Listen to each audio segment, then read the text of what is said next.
अथ श्री तुलसी स्तोत्र।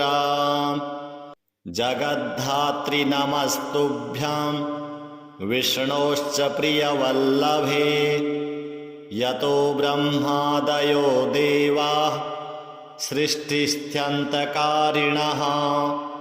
नमस्तुलसी कल्याणी नमो विष्णुप्रिये शुभे। नमो मोक्षप्रदे देवी नमः सम्पत्प्रदायिके। तुलसी पातु मां नित्यं सर्वापद्भ्योऽपि सर्वदा। कीर्तितापि स्मृता वापि पवित्रयति मानवं। नमामि शिरसा देवीं तुलसीं विलसत्तनुं। यां दृष्ट्वा पापिनो मर्त्या मुच्यन्ते सर्वकिल्बिषात्। तुलस्या रक्षितं सर्वं जगदेतच्चराचरं। या विनिहन्ति पापानि दृष्ट्वा वा पापिभिर्नरैः। नमस्तुलस्यतितरां यस्यै बद्ध्वाञ्जलिं कलौ। कलयन्ति सुखं सर्वं स्त्रियो वेश्यास्तथा परे। तुलस्या नापरं किञ्चित् दैवतं जगतीतले। यथा पवित्रितो लोको विष्णुसङ्गेन वैष्णवः। तुलस्याः पल्लवं विष्णोः शिरस्यारोपितं कलौ। आरोपयति सर्वाणि श्रेयांसि वरमस्तके। तुलस्यां सकला देवा वसन्ति सततं यतः। अतस्ताम् अर्चयेल्लोके सर्वान् देवान् समर्चयन्। नमस्तुलसी सर्वज्ञे पुरुषोत्तमवल्लभे। पाहि मां सर्वपापेभ्यः सर्वसम्पत्प्रदायिके। इति स्तोत्रं पुरा गीतं पुण्डरीकेण धीमता। विष्णुम् अर्चयता नित्यं शोभनैस्तुलसीदलैः। तुलसी श्रीमहालक्ष्मीर्विद्या विद्यायशस्विनी। धर्म्या धर्मानना देवी देवी देवमनःप्रिया। लक्ष्मी प्रियसखी देवी द्यौर्भूमिरचलाचला। षोडशैतानि नामानि तुलस्याः कीर्तयेन्नरः। लभते सुतरां भक्तिम् अन्ते विष्णुपदं लभेत्। तुलसी भूर्महालक्ष्मीः पद्मिनी श्रीर्हरिप्रिया। तुलसी श्रीसखिशुभे पापहारिणि पुण्यदे। नमस्ते नारदनुते नारायण मनःप्रिये। जगद्धात्री नमस्तुभ्यं विष्णोश्च प्रियवल्लभे। यतो ब्रह्मादयो देवाः सृष्टिस्थित्यन्तकारिणः। नमस्तुलसी कल्याणी नमो विष्णुप्रिये शुभे। नमो मोक्षप्रदे देवी नमः सम्पत्प्रदायिके। तुलसी पातु मां नित्यं सर्वापद्भ्योऽपि सर्वदा। कीर्तितापि स्मृता वापि पवित्रयति मानवं। नमामि शिरसा देवीं तुलसीं विलसत्तनुं। यां दृष्ट्वा पापिनो मर्त्या मुच्यन्ते सर्वकिल्बिषात्। तुलस्या रक्षितं सर्वं जगदेतच्चराचरं। या विनिहन्ति पापानि दृष्ट्वा वा पापिभिर्नरैः नमस्तुलस्यतितरां यस्यै बद्ध्वाञ्जलिं कलौ कलयन्ति सुखं सर्वं स्त्रियो वेश्यास्तथा परे तुलस्या नापरं किञ्चित् दैवतं जगतीतले यथा पवित्रितो लोको विष्णुसङ्गेन वैष्णवः तुलस्याः पल्लवं विष्णोः शिरस्यारोपितं कलौ आरोपयति सर्वाणि श्रेयांसि वरमस्तके तुलस्यां सकला देवा वसन्ति सततं यतः अतस्ताम् अर्चयेल्लोके सर्वान् देवान् समर्चयन् नमस्तुलसि सर्वज्ञे पुरुषोत्तमवल्लभे पाहि मां सर्वपापेभ्यः सर्वसम्पत्प्रदायिके इति स्तोत्रं पुरा गीतं पुण्डरीकेण धीमता विष्णुम् अर्चयता नित्यं शोभनैस्तुलसीदलैः तुलसी श्रीमहालक्ष्मीर्विद्या विद्यायशस्विनी धर्म्या धर्मानना देवी देवी देवमनःप्रिया लक्ष्मी प्रियसखी देवी द्यौर्भूमिरचलाचला षोडशैतानि नामानि तुलस्याः कीर्तयेन्नरः लभते सुतरां भक्तिम् अन्ते विष्णुपदं लभेत् तुलसी भूर्महालक्ष्मीः पद्मिनी श्रीर्हरिप्रिया तुलसी श्रीसखिशुभे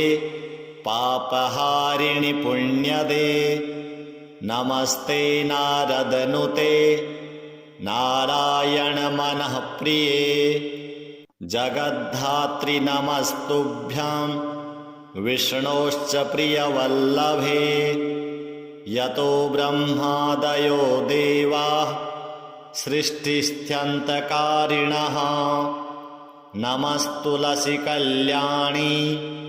नमो विष्णुप्रिये शुभे नमो मोक्षप्रदे देवी नमः सम्पत्प्रदायिके तुलसी पातु मां नित्यं सर्वापद्भ्योऽपि सर्वदा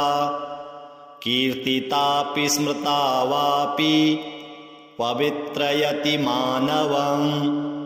नमामि शिरसा देवीं तुलसीं विलसत्तनुं यां दृष्ट्वा पापिनो मर्त्या मुच्यन्ते सर्वकिल्बिषात् तुलस्या रक्षितं सर्वं जगदेतच्चराचरं या विनिहन्ति पापानि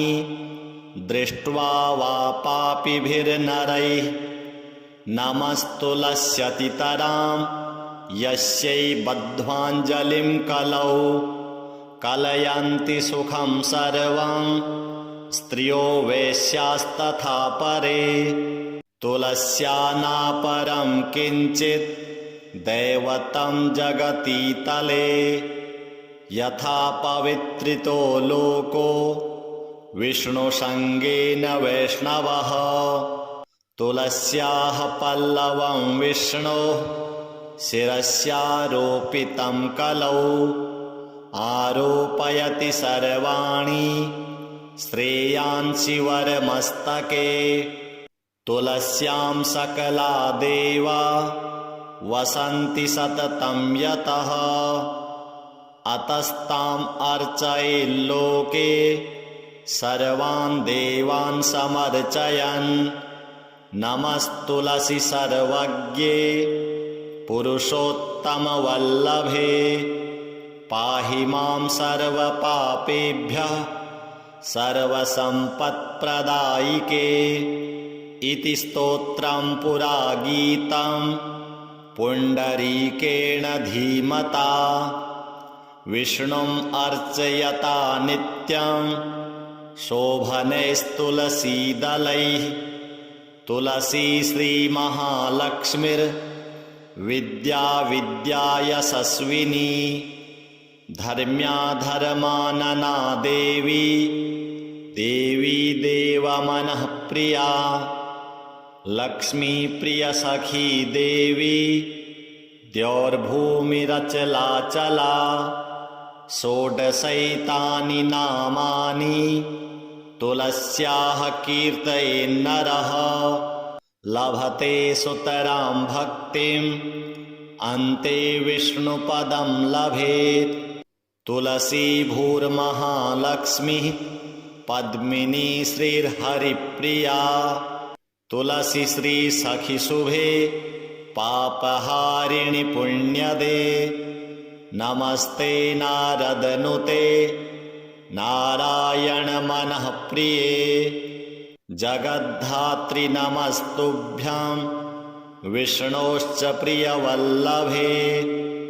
यतो ब्रह्मादयो देवाः सृष्टिस्थित्यन्तकारिणः नमस्तुलसी कल्याणी नमो विष्णुप्रिये शुभे नमो मोक्षप्रदे देवी नमः सम्पत्प्रदायिके तुलसी पातु मां नित्यं सर्वापद्भ्योऽपि सर्वदा कीर्तितापि स्मृता वापि पवित्रयति मानवं नमामि शिरसा देवीं तुलसीं विलसत्तनुं यां दृष्ट्वा पापिनो मर्त्या मुच्यन्ते सर्वकिल्बिषात् तुलस्या रक्षितं सर्वं जगदेतच्चराचरं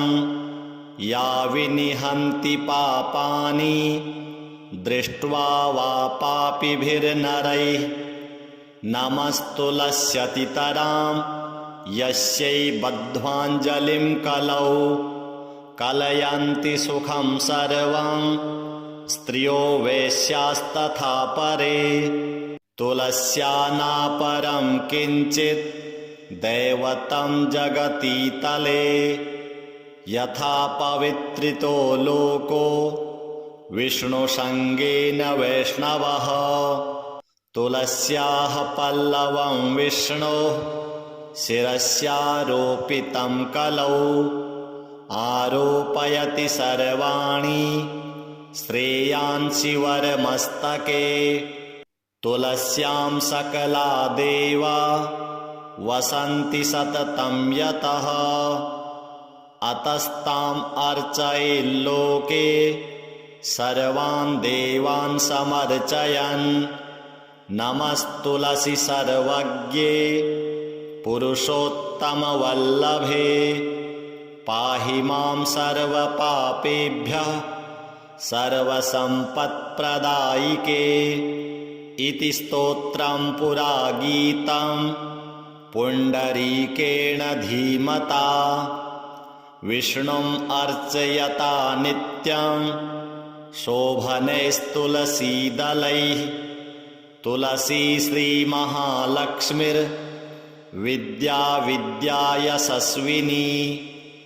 धर्म्याधर्मानना देवी देवी देवमनःप्रिया लक्ष्मी प्रियसखी देवी द्यौर्भूमिरचलाचला षोडशैतानि नामानि तुलस्याः कीर्तयेन्नरः लभते सुतरां भक्तिम् अन्ते विष्णुपदं लभेत् तुलसी भूर्महालक्ष्मीः पद्मिनी श्रीर्हरिप्रिया तुलसी श्रीसखिशुभे पापहारिणि पुण्यदे नमस्ते नारदनुते नारायण मनःप्रिये जगद्धात्री नमस्तुभ्यं विष्णोश्च प्रियवल्लभे यतो ब्रह्मादयो देवाः सृष्टिस्थित्यन्तकारिणः नमस्तुलसी कल्याणी नमो विष्णुप्रिये शुभे नमो मोक्षप्रदे देवी नमः सम्पत्प्रदायिके तुलसी पातु मां नित्यं सर्वापद्भ्योऽपि सर्वदा कीर्तितापि स्मृता वापि पवित्रयति मानवं नमामि शिरसा देवीं तुलसीं विलसत्तनुं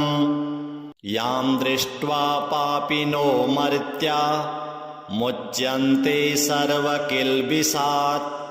तुलस्या रक्षितं सर्वं जगदेतच्चराचरं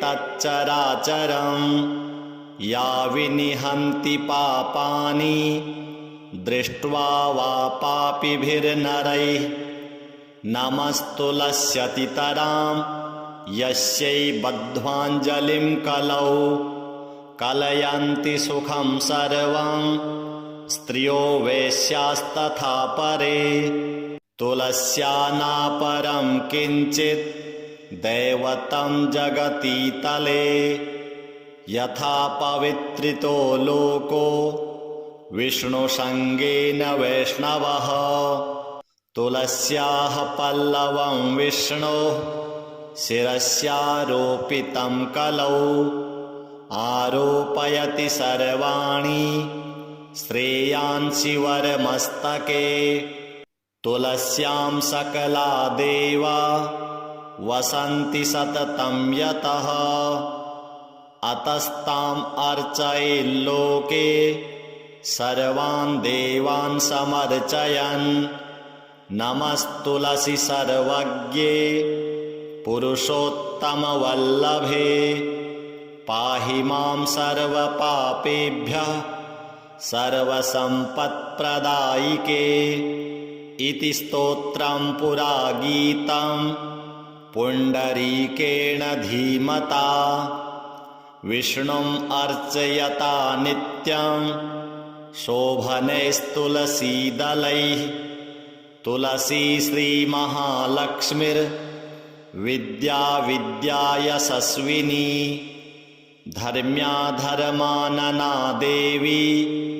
देवी देवमनःप्रिया लक्ष्मी प्रियसखी देवी द्यौर्भूमिरचलाचला षोडशैतानि नामानि तुलस्याः कीर्तयेन्नरः लभते सुतरां भक्तिम् अन्ते विष्णुपदं लभेत् तुलसी भूर्महालक्ष्मीः पद्मिनी श्रीर्हरिप्रिया तुलसी श्रीसखिशुभे पापहारिणि पुण्यदे नमस्ते नारदनुते नारायण मनःप्रिये जगद्धात्री नमस्तुभ्यं विष्णोश्च प्रियवल्लभे यतो ब्रह्मादयो देवाः सृष्टिस्थित्यन्तकारिणः नमस्तुलसी कल्याणी नमो विष्णुप्रिये शुभे नमो मोक्षप्रदे देवी नमः सम्पत्प्रदायिके तुलसी पातु मां नित्यं सर्वापद्भ्योऽपि सर्वदा कीर्तितापि स्मृता वापि पवित्रयति मानवं नमामि शिरसा देवीं तुलसीं विलसत्तनुं यां दृष्ट्वा पापिनो मर्त्या मुच्यन्ते सर्वकिल्बिषात् तुलस्या रक्षितं सर्वं जगदेतच्चराचरं या विनिहन्ति पापानि दृष्ट्वा वा पापिभिर्नरैः नमस्तुलस्यतितरां यस्यै बद्ध्वाञ्जलिं कलौ कलयन्ति सुखं सर्वं स्त्रियो वेश्यास्तथा परे तुलस्या नापरं किञ्चित् दैवतं जगतीतले यथा पवित्रितो लोको विष्णुसङ्गेन वैष्णवः तुलस्याः पल्लवं विष्णोः शिरस्यारोपितं कलौ आरोपयति सर्वाणि श्रेयांसि वरमस्तके तुलस्यां सकला देवा वसन्ति सततं यतः अतस्ताम् अर्चयेल्लोके सर्वान् देवान् समर्चयन् नमस्तुलसी सर्वज्ञे पुरुषोत्तमवल्लभे पाहि मां सर्वपापेभ्यः सर्वसम्पत्प्रदायिके इति स्तोत्रं पुरा गीतं पुण्डरीकेण धीमता विष्णुम् अर्चयता नित्यं शोभनैस्तुलसीदलैः तुलसी श्रीमहालक्ष्मीर्विद्या विद्यायशस्विनी धर्म्या धर्मानना देवी देवी देवमनःप्रिया लक्ष्मी प्रियसखी देवी द्यौर्भूमिरचलाचला षोडशैतानि नामानि तुलस्याः कीर्तयेन्नरः लभते सुतरां भक्तिम् अन्ते विष्णुपदं लभेत् तुलसी भूर्महालक्ष्मीः पद्मिनी श्रीर्हरिप्रिया तुलसी श्रीसखिशुभे पापहारिणि पुण्यदे नमस्ते नारदनुते नारायणमनःप्रिये जगद्धात्री नमस्तुभ्यं विष्णोश्च प्रियवल्लभे यतो ब्रह्मादयो देवाः सृष्टिस्थित्यन्तकारिणः नमस्तुलसी कल्याणी नमो विष्णुप्रिये शुभे नमो मोक्षप्रदे देवी नमः सम्पत्प्रदायिके तुलसी पातु मां नित्यं सर्वापद्भ्योऽपि सर्वदा कीर्तितापि स्मृता वापि पवित्रयति मानवं नमामि शिरसा देवीं तुलसीं विलसत्तनुं यां दृष्ट्वा पापिनो मर्त्या मुच्यन्ते सर्वकिल्बिषात् तुलस्या रक्षितं सर्वं जगदेतच्चराचरं या विनिहन्ति पापानि दृष्ट्वा वा पापिभिर्नरैः नमस्तुलस्यतितरां यस्यै बद्ध्वाञ्जलिं कलौ कलयन्ति सुखं सर्वं स्त्रियो वेश्यास्तथा परे तुलस्या नापरं किञ्चित् दैवतं जगतीतले यथा पवित्रितो लोको विष्णुसङ्गेन वैष्णवः तुलस्याः पल्लवं विष्णोः शिरस्यारोपितं कलौ आरोपयति सर्वाणि श्रेयांसि वरमस्तके तुलस्यां सकला देवा वसन्ति सततं यतः अतस्ताम् अर्चयेल्लोके सर्वान् देवान् समर्चयन् नमस्तुलसी सर्वज्ञे पुरुषोत्तमवल्लभे पाहि मां सर्वपापेभ्यः सर्वसम्पत्प्रदायिके इति स्तोत्रं पुरा गीतं पुण्डरीकेण धीमता विष्णुम् अर्चयता नित्यं शोभनैस्तुलसीदलैः तुलसी श्रीमहालक्ष्मीर्विद्या विद्यायशस्विनी धर्म्याधर्मानना देवी देवी देवमनःप्रिया लक्ष्मी प्रियसखी देवी द्यौर्भूमिरचलाचला षोडशैतानि नामानि तुलस्याः कीर्तयेन्नरः लभते सुतरां भक्तिम् अन्ते विष्णुपदं लभेत् तुलसी भूर्महालक्ष्मीः पद्मिनी श्रीर्हरिप्रिया तुलसी श्री सखी शुभे पापहारिणि पुण्यदे नमस्ते नारदनुते नारायण मनः प्रिये जगद्धात्री नमस्तुभ्यं विष्णोश्च प्रियवल्लभे यतो ब्रह्मादयो देवाः सृष्टिस्थित्यन्तकारिणः नमस्तुलसी कल्याणी नमो विष्णुप्रिये शुभे नमो मोक्षप्रदे देवी नमः सम्पत्प्रदायिके तुलसी पातु मां नित्यं सर्वापद्भ्योऽपि सर्वदा कीर्तितापि स्मृता वापि पवित्रयति मानवं नमामि शिरसा देवीं तुलसीं विलसत्तनुं यां दृष्ट्वा पापिनो मर्त्या मुच्यन्ते सर्वकिल्बिषात् तुलस्या रक्षितं सर्वं जगदेतच्चराचरं या विनिहन्ति पापानि दृष्ट्वा वा पापिभिर्नरैः नमस्तुलस्यतितरां यस्यै बद्ध्वाञ्जलिं कलौ कलयन्ति सुखं सर्वं स्त्रियो वेश्यास्तथा परे तुलस्या नापरं किञ्चित् दैवतं जगतीतले यथा पवित्रितो लोको विष्णुसङ्गेन वैष्णवः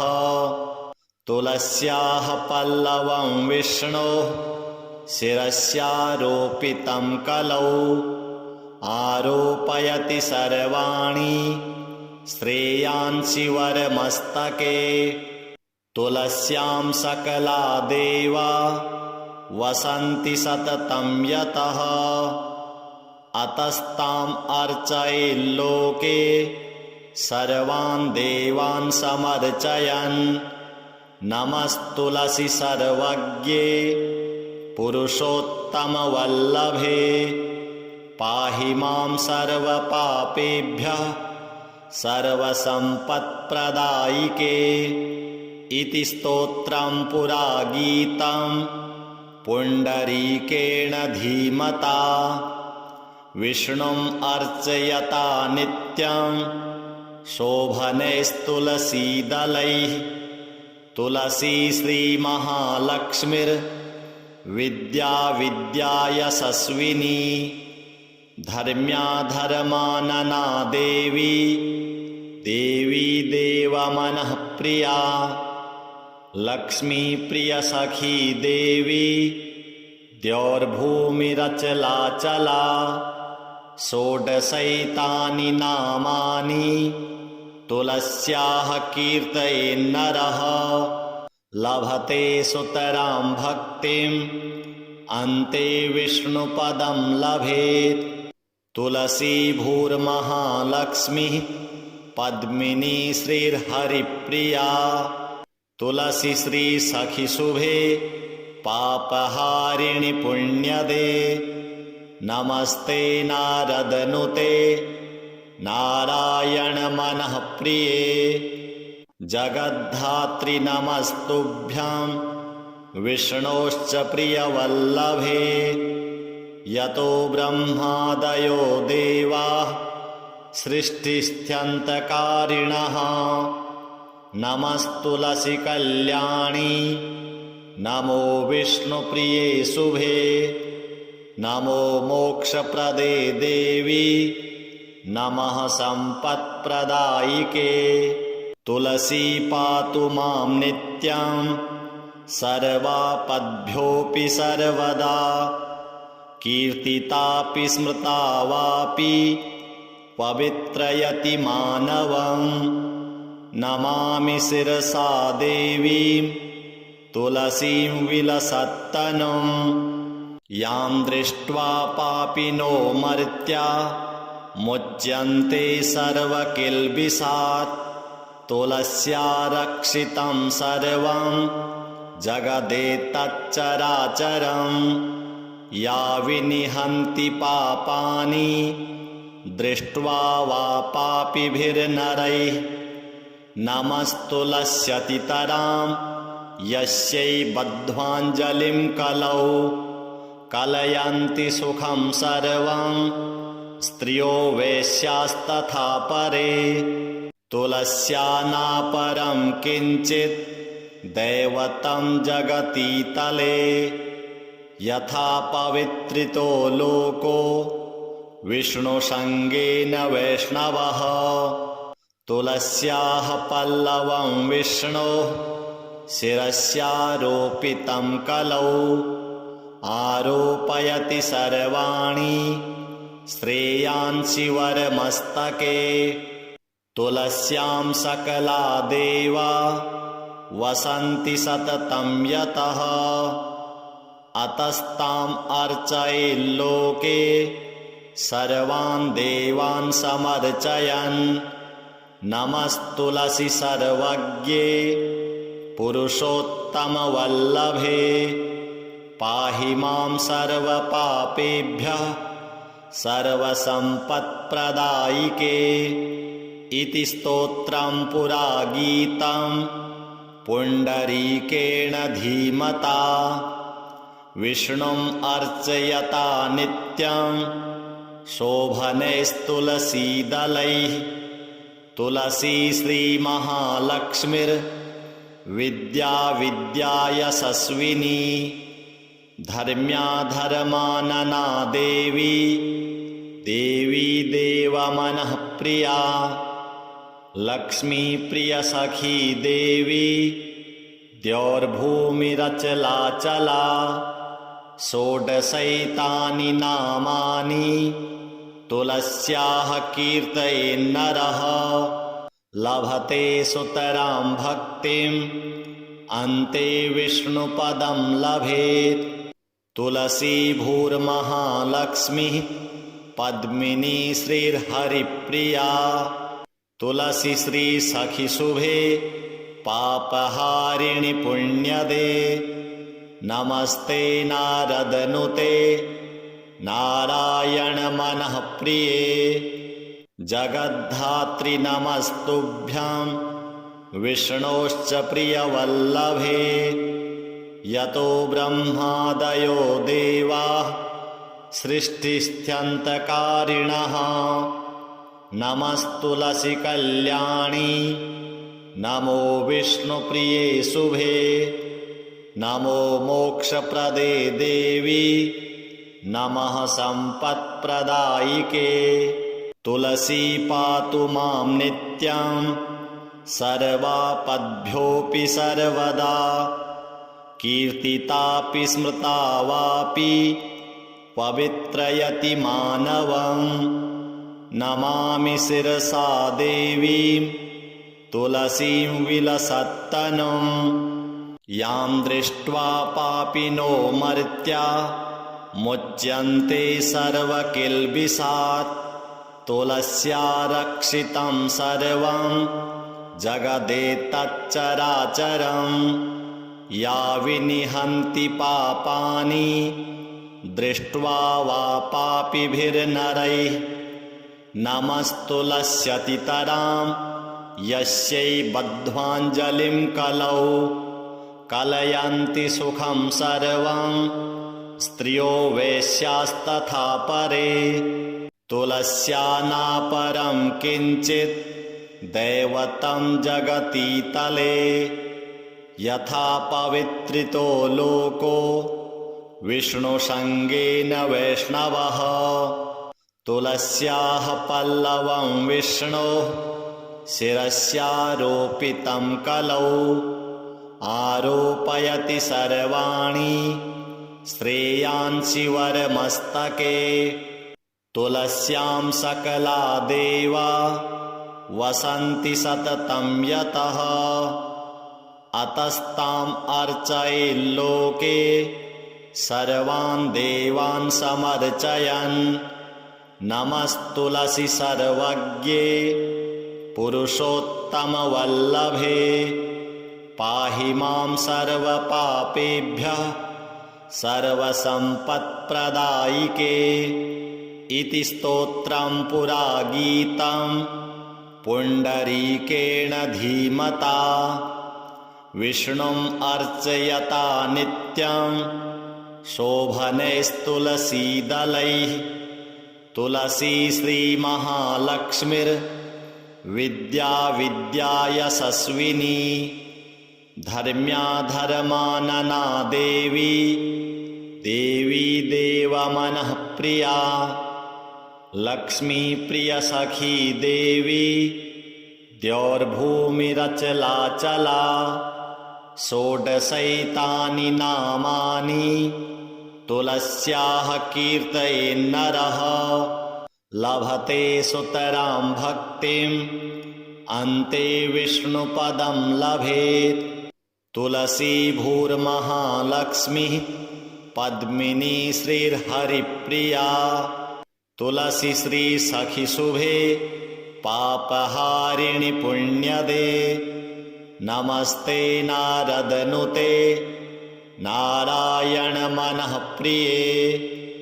जगद्धात्री नमस्तुभ्यं विष्णोश्च प्रियवल्लभे यतो ब्रह्मादयो देवाः सृष्टिस्थित्यन्तकारिणः नमस्तुलसी कल्याणी नमो विष्णुप्रिये शुभे नमो मोक्षप्रदे देवी नमः सम्पत्प्रदायिके तुलसी पातु मां नित्यं सर्वापद्भ्योऽपि सर्वदा कीर्तितापि स्मृता वापि पवित्रयति मानवं नमामि शिरसा देवीं तुलसीं विलसत्तनुं यां दृष्ट्वा पापिनो मर्त्या मुच्यन्ते सर्वकिल्बिषात् तुलस्या रक्षितं सर्वं जगदेतच्चराचरं या विनिहन्ति पापानि दृष्ट्वा वा पापिभिर्नरैः नमस्तुलस्यतितरां यस्यै बद्ध्वाञ्जलिं कलौ कलयन्ति सुखं सर्वं स्त्रियो वेश्यास्तथा परे तुलस्या नापरं किञ्चित् दैवतं जगतीतले यथा पवित्रितो लोको विष्णुसङ्गेन वैष्णवः तुलस्याः पल्लवं विष्णोः शिरस्यारोपितं कलौ आरोपयति सर्वाणि श्रेयांसि वरमस्तके तुलस्यां सकला देवा वसन्ति सततं यतः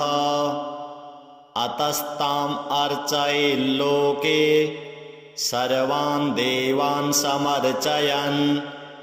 नमस्तुलसी सर्वज्ञे पुरुषोत्तमवल्लभे पाहि मां सर्वपापेभ्यः सर्वसम्पत्प्रदायिके इति स्तोत्रं पुरा गीतं पुण्डरीकेण धीमता विष्णुम् अर्चयता नित्यं शोभनैस्तुलसीदलैः तुलसी श्रीमहालक्ष्मीर्विद्या विद्यायशस्विनी धर्म्या धर्मानना देवी देवी देवमनः प्रिया लक्ष्मी प्रिय सखी देवी द्यौर्भूमिरचलाचला षोडशैतानि नामानि तुलस्याः कीर्तयेन्नरः लभते सुतरां भक्तिम् अन्ते विष्णुपदं लभेत् तुलसी भूर्महालक्ष्मीः पद्मिनी श्रीर्हरिप्रिया तुलसी श्री सखी शुभे पापहारिणि पुण्यदे नमस्ते नारदनुते नारायण मनः प्रिये श्री तुलसी देव्यार्पणमस्तु।